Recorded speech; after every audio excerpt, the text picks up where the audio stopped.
I'm Tracy Koga with something short and fun. This is a Hugh soundbite. It seems that we have been caught in a virtual time warp, Caroline, because I don't know whether it was the end of the second wave, the beginning of the third, and now we're in the fourth, and we're still doing this. It is so frustrating, but it is beautiful in a sense because we still can connect.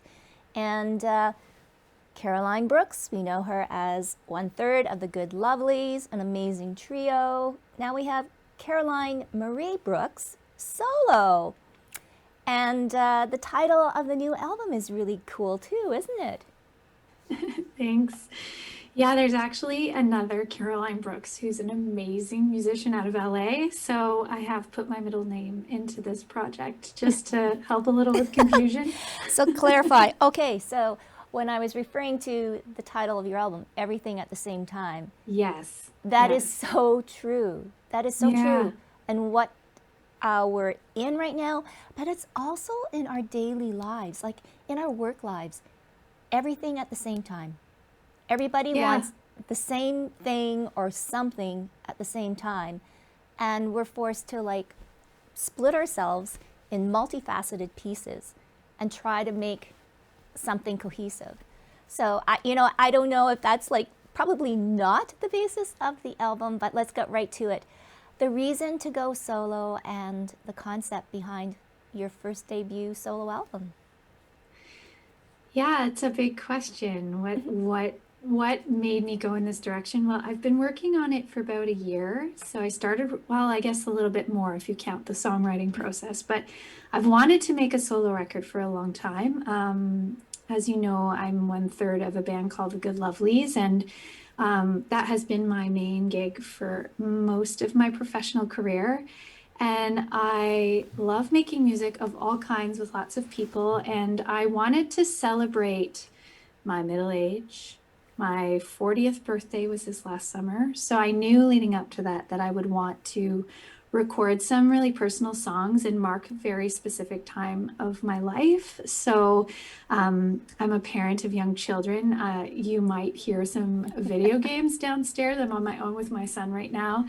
And so yeah, I'm just in it. Everything at the same time is happening. Like you nailed it, Tracy, because we're like not just one thing. We also don't just feel one thing, and that is really at the heart of this record, is like that idea that you can have extreme joy, but you can also see sadness in moments. Like the way I like to explain it is, my kids are growing up before my very eyes, and it gives me so much joy to see them growing and becoming like fully formed humans. And then at the same time, there's like a grief there watching your babies grow, so you can have like these layers of emotions. You can be more than one thing. You can experience many things simultaneously, and that was really what I wanted to mark in a lot of the songs on this record. So the title was fitting. Well, let's talk about the process. I mean, how different is it when you're writing in a trio as opposed to writing for yourself? That's also a great question. I just came off of a week-long writing trip with Carrie and Sue. We're writing songs for a new record, and it was probably the most collaborative writing we've ever done before. So traditionally, Good Lovely's records, songs would come either fully formed or partially formed, and we'd share and refine together. With this collection of songs, I sort of I took all expectations away, and I hope I carry this forward, because with any work, even being a musician, there's a certain amount of expectation that flows through that. So, my band has been a band for almost 16 years, and people have certain expectations around it. So when I was writing the songs for this record, I knew they'd be very like personal and family focused, but also I kind of liberated myself from any expectations on myself about where it would end up. I was like not thinking about, is this a song that's going to end up on CBC, or would this ever make the radio, or would this work on a playlist? Like I just stopped, and I wrote these songs for myself. And that sounds a little selfish in a way, but it was actually just a really nice experience. to mark this specific time of my life, and feel these songs very deeply. And again, like writing for Good Lovelies, it's not that I don't do that. It's just it knowing that these songs wouldn't necessarily end up anywhere was kind of a lovely feeling, and helped me focus my writing. Oh, great. And you talked about family. So opening up, and when any songwriter writes songs, they're vulnerable. I, I guess putting your life out there. And like you said, it's a turning point or whatever. Like, hey, 40 is like the new 20, girl. So Yeah, don't worry yeah, about thank it. you. 29 again, boy. Yeah, No, that's but right. but still, and especially for females, especially for women, right? How much did that play into, I guess, rethinking, or why am I doing this now, or is this a good idea? All of those things. We always talk about, oh, this is a great thing and whatever, but maybe I'm switching around, talking about the doubts and how you work through them. There's certainly doubt in anything we do. And yeah, turning 40 was definitely felt more momentous than any of the other birthdays I've felt so far. Even here, turning 30 felt different than this. I think it's partially because I can remember my mom at my age, and I can start like when I spend time with her, it's really interesting because I'm like, I still see her as my age, now. Yeah, yeah. And there's like a circularity to that. And then the doubt piece is interesting because I almost feel less doubt as I get older. Um, I kind of know what I want more. And I certainly felt that making this record, making the sounds on the record, knowing what the songs would be like form wise, and what kind of instrumentation. I worked with this amazing co-producer, Jim Bryson, who I've spent a lot of time with. I love him dearly. He did such a beautiful job with this record. And it was a very empowering experience to make this record because I was more in the driver's seat than I ever have been. And the doubt was oddly not quite there. I mean, there's always doubt when you release music and you're like, will it connect with people, And I've just released this new music video, and it's scary, right? Like, it's always a little bit scary to put things out in the world. But as I grow older, I'm almost more secure in what I want to do and how I want it to sound and look. And so that's quite empowering. But the nagging doubt is always. Well, and you know what? I think as you get older, you do get wiser. Or Yes. maybe we grow a tougher skin. I don't know. But even, the process of making this album, yes, probably virtual with a lot of your musicians. You mentioned Jim. He has been like one of the top producers. I guess for you now, what would be the next steps? Would you go into producing too? I mean, the door's been nudged open, certainly. I'm like working on my technical skills in production, like learning about miking techniques and what kind of sounds I want to make. I have a lot of feelings about how things should, or not should, how I'd like things to sound. Yes. And, I've always been quite, Carrie, Sue, and I, with Good Lovelies, have always been quite vocal about what we want when we're making a record. So we've always been very involved in that. Whether I want to actually drive, like steer the ship, I don't know if that's my thing yet. I'm not closing that door because I certainly am open to it with the right kind of artist. But I loved this experience with Jim, and just having this like very focused, but open experience where we could just, bug each other and say, I don't like that, or yes, oh, that's a great idea. Let's go down that road for a little while. And it was very, very cool. And I'm super grateful to him because he was quite patient with me. I mean, I was patient with him too, but we were patient with each other in making our way to what the record sounds like today. And a lot of people don't realize like the give and take relationship to getting a record made, right? Like, from the songwriting to the music, and then it's like the production. It really is, I think, to find the producer and, and vis-a-vis the producer finds the artist, where you can have that flexibility and I guess maybe that trust that you can be so honest, I think makes the end result Yeah. even better. Is that correct? Yeah. Yeah. And I've been really lucky to work with some amazing producers over the years. And I don't think I'd work with anybody who didn't, you know, like take the, like, as an artist, primarily as an artist, those perspectives are so important to, Mm-hmm. I've never been in a position where I haven't felt like I could say something, you know? I mean, maybe in the early days because I was really nervous or I didn't have the Yeah. language around to speak to what I wanted. But yeah, I've always been really blessed with really great partnerships and working with people that I really trust. And it is, yeah, it's a trust relationship for sure. And I don't think unless you've really experienced it, it's really hard to understand because you're basically taking your most vulnerable self.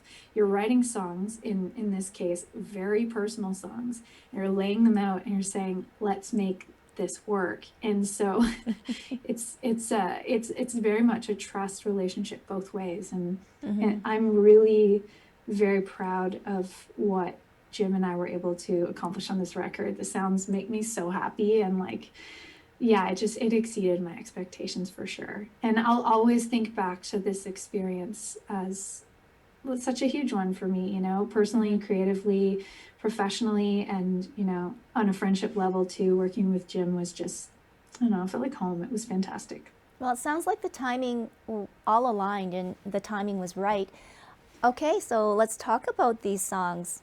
Your favorite, or one, I guess, and it's like kids. No, I can't tell you which one No, is my I favorite can't yet. tell you.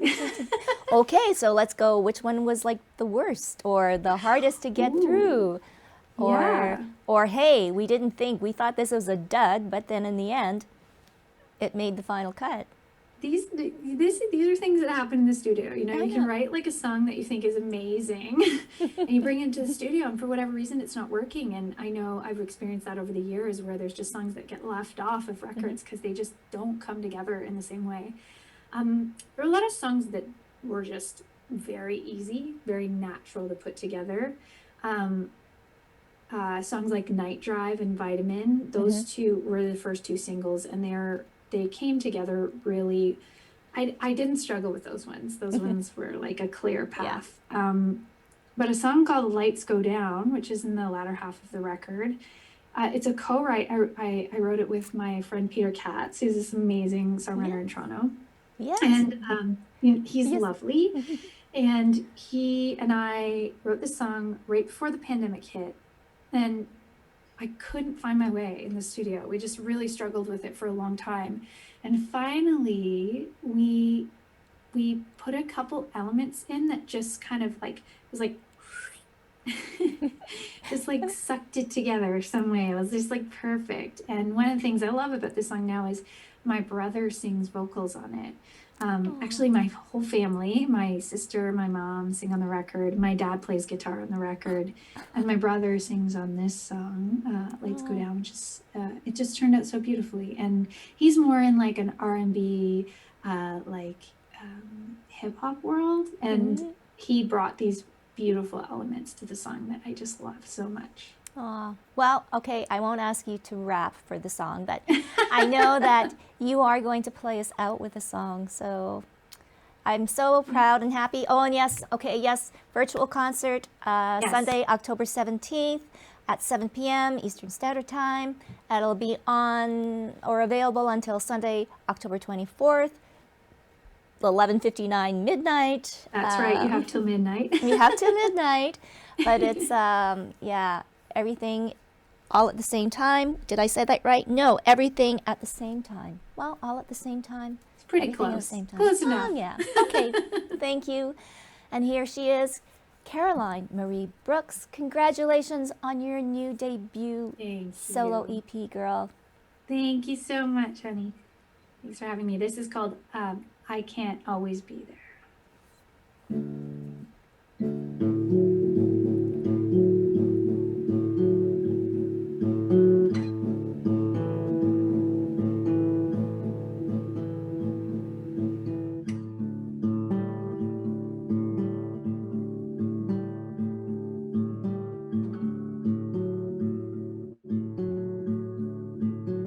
Can't chemistry and English are just part of the picture.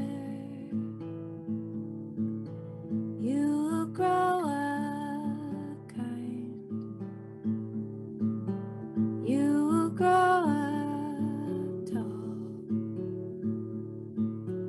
Math and Spanish, gym and music.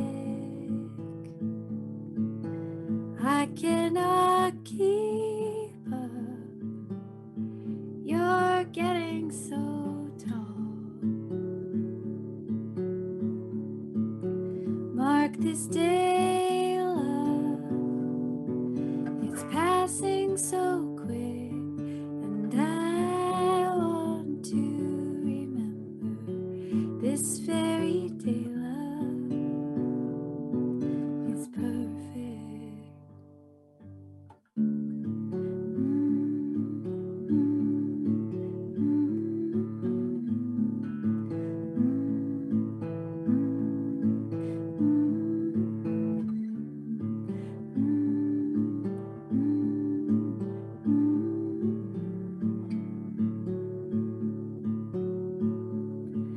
Biology and history. Tell me the things you wanna be. Maybe an architect, maybe a bus driver. Oh my God, your eyes are bigger than I can stand. And when you stand up again, you're already taller. Mark this day, love. It's passing so quick, and I want to remember.